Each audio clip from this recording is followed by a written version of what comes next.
Hola, mi nombre es Rosa María Ochoa Álvarez y en este video vamos a hablar sobre el maltrato infantil. El maltrato infantil es un problema de gran complejidad, pero en el día de hoy vamos a hablar solamente de 3 tipos. En él existen bastantes tipos, muchos, pero el día de hoy vamos a hablar sobre 3: del físico, el emocional y el sexual. El maltrato físico es cuando una persona llega con otra, o en este caso el maltrato infantil físico sería cuando la persona que hace ese maltrato llega a golpear, patear, pellizcar, incluso hasta llegan a quemar. Entonces, tiene muchísimas características, tiene muchísimos significados, pero lo más importante aquí es saber cuándo es un maltrato físico. Es al momento de, como les mencioné, estar pellizcando, estar golpeando, abofetear, muchísimas definiciones con las que nosotros nos daremos cuenta que es un maltrato físico.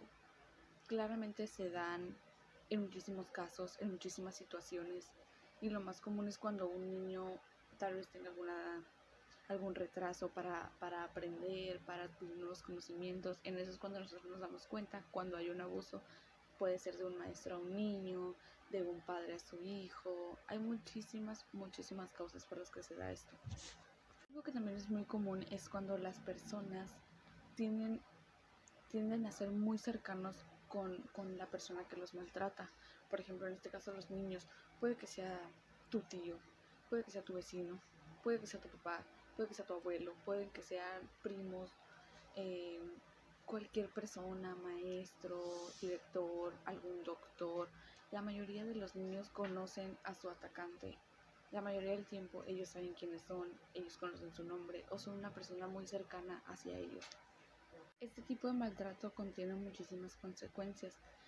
Una de ellas es cuando, por ejemplo, los niños, por el mismo miedo a que esa persona les siga dando ese maltrato, ellos se espantan, se quedan sin palabras, los niños se pasman sin saber qué hacer, y ese mismo miedo hace que ellos no reaccionen y que ellos no le digan a la demás gente o que ellos no acusen ese abuso. También afecta en su estado emocional. Los niños dejan de comunicarse, dejan de trabajar en la escuela, dejan de convivir con sus compañeros, con sus familias, con sus primos, amigos. Ellos dejan de ser tan sociables, dejan de querer hacer las cosas o se aburren más fácilmente. Es algo muy complicado para ellos y muchas de las personas con las que conviven no lo entienden.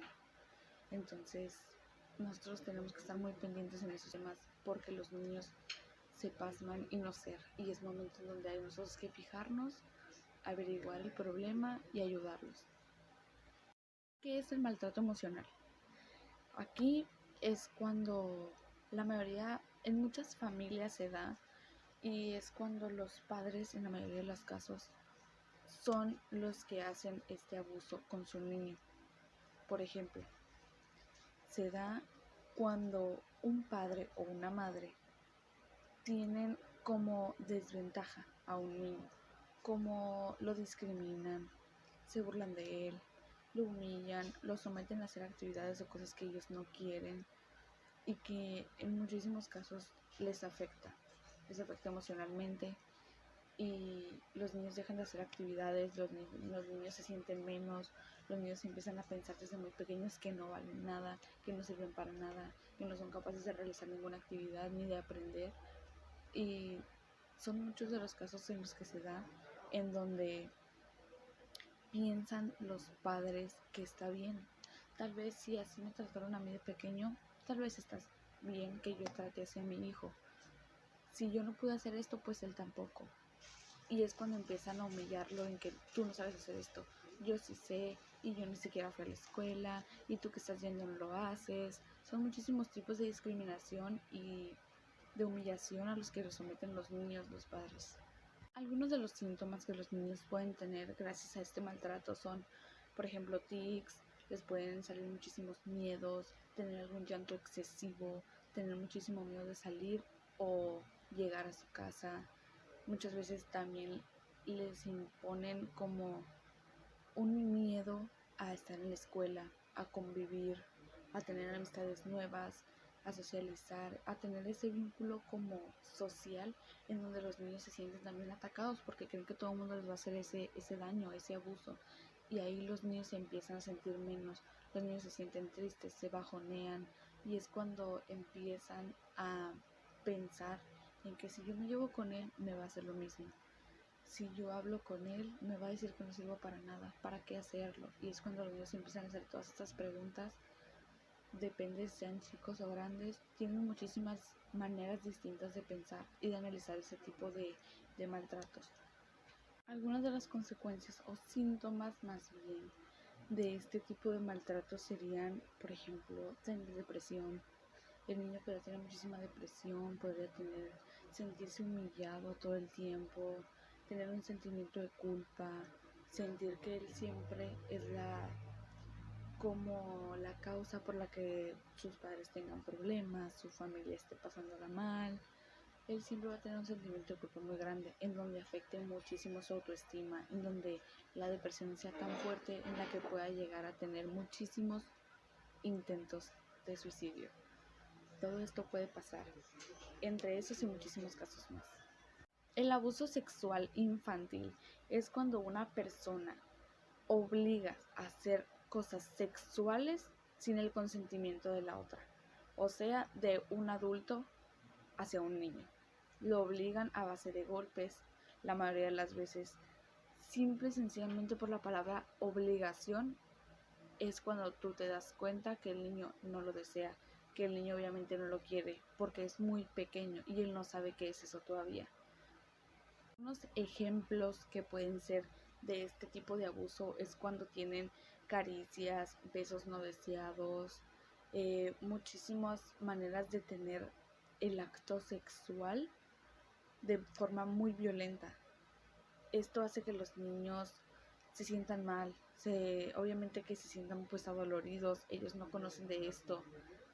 Esto es muy difícil para ellos, es una etapa a la cual todavía ellos no llegan y en la cual ellos se sienten no identificados, se sienten todo lo contrario, ellos no saben qué está pasando y ellos no lo quieren.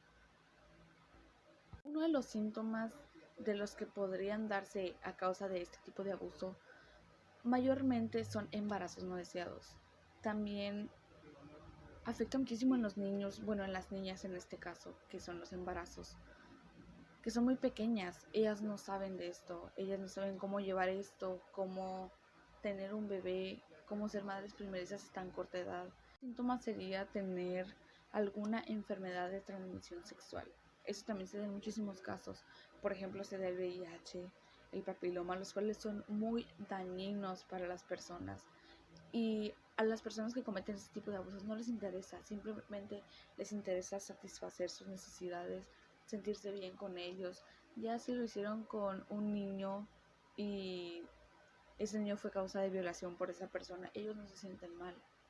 La mayoría de las personas, al contrario, lo disfruta y lo ve como para ellos un poco más normal, por así decirlo, y los niños se siguen sintiendo mal. Los niños siempre van a tener ese sentimiento de culpa, esa sensación fea al ver a esa persona, y esa persona puede vivir tranquila, impune. Algunas consecuencias que esto conlleva es tener muchísimas pesadillas. Los niños no tienen facilidad para dormir, o al momento de tener esas pesadillas ellos ven cómo ese recuerdo vuelve a sus cabezas todo el tiempo, cada minuto, siempre está ahí. Y los niños pueden estar muchísimo tiempo así, hasta que sean mayores, les puede durar toda la vida. Síntomas serían dolores crónicos, problemas gastrointestinales, con los que los niños pueden estar viviendo, pero es algo que hace muy difícil su infancia a esos niños, en ese tiempo en el que los niños tienen ese maltrato, ese abuso por cualquier persona, los niños dejan de tener una infancia. Los niños se sienten mal, los niños dejan de convivir, dejan de intentar socializar con todo lo que los rodea. Ellos se esconden, se hacen cada vez más chiquitos, menos, siempre se sienten excluidos, se sienten muy poca persona y eso les afecta muchísimo. En esos trastornos alimenticios, bulimia, anorexia, van uno tras otro. uno tras otro hasta que acaban con el niño y ese niño no puede con tanto. Pero si en eso no hay un apoyo por sus padres o por otras personas que sean familiares del niño, que lo conozcan, nunca van a poder mejorar. Y siempre hay que estar pendientes de eso.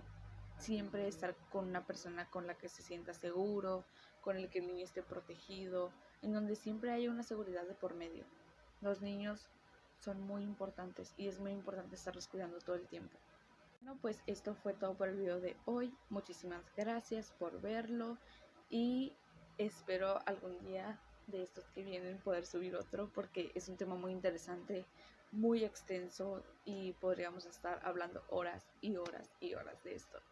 Muchas gracias. Bye.